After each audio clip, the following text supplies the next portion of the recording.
Okay, hello again. If you've seen any of my teaching DVDs or spots on YouTube, you probably realize that I'm a control freak. I want to be in complete control. Control is the foundation for everything that we do. When we go to the lathe and we have this little fear in our stomach that says, well, you know, I'm going to take one more cut, but what if I get a catch? Or waiting for that something to go wrong there. Are you having fun yet?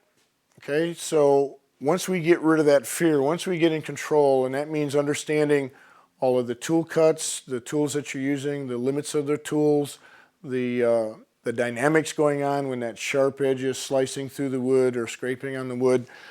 You need to know the rules, and it's not really complex, but there's quite a few of the little pieces of puzzle that we need to know to be in complete control. But once you reach that control point, then we're going to be working safe. Then all of that fear goes away. And when the fear goes away, that's when the fun starts. And if you're walking up to the lathe with them wondering when's the next thing going to happen that goes wrong, then you're really not having a lot of fun yet. There's a whole other thing that's going to happen here when you get in control, and how you're going to get there. I guess the best way to get completely in control is to get some help. Get a mentor that's in your club to help you out. Go to a class at Aramont or John C. Campbell or something. Get some hands-on instruction. That's where the rubber hits the road. You can watch these DVDs till the cows come home, and it's not until you get on the bike that you're going to learn how to ride it. So get some hands-on help, and get in control of all of those tool control needs that you do with the tools, and then the fun will really kick in. You really kick it up a notch.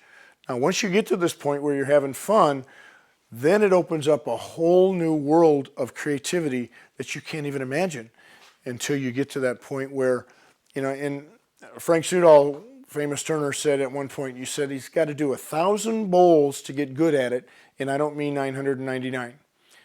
And what Frank was meaning by that is you just got to stand at the lathe and get some experience. You've got to get some help and learn the techniques, and then have some time at the lathe.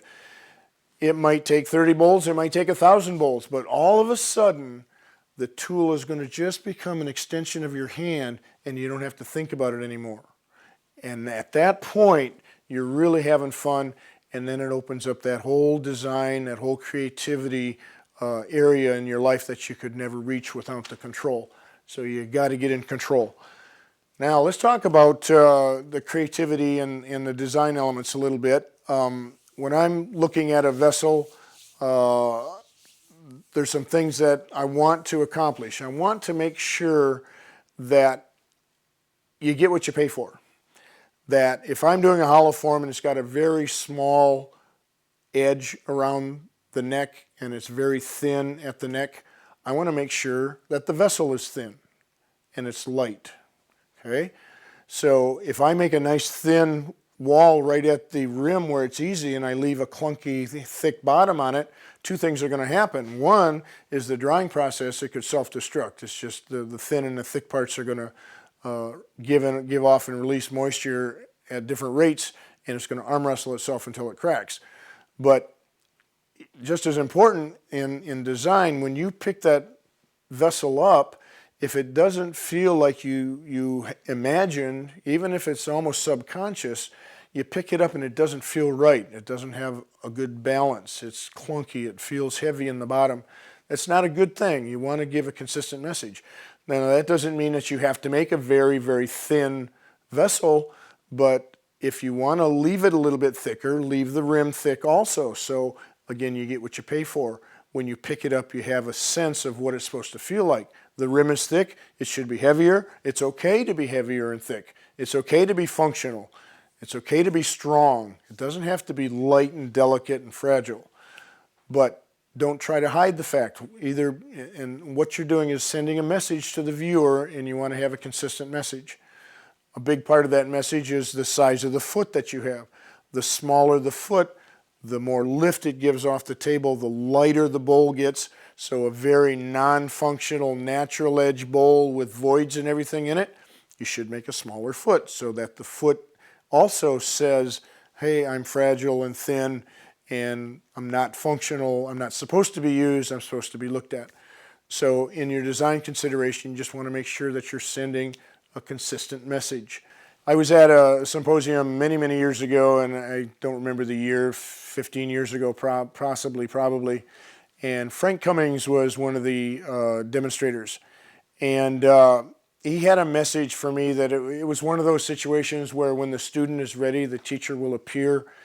And Frank was talking about the creative process and design elements and things of that nature.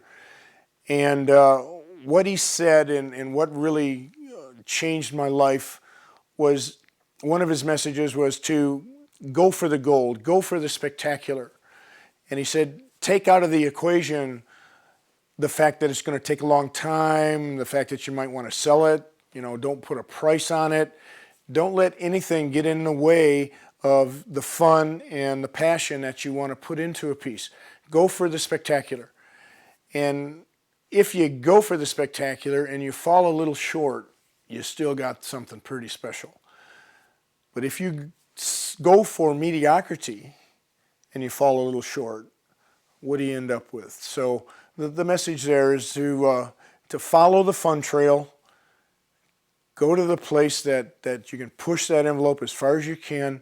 If you don't know how to do something, find out how to do it, learn from somebody else, figure it out, take some time to work through the process so that you can do it. So get some help and have more fun, and then the design will be really just kind of come natural, and you'll have some fun with that too.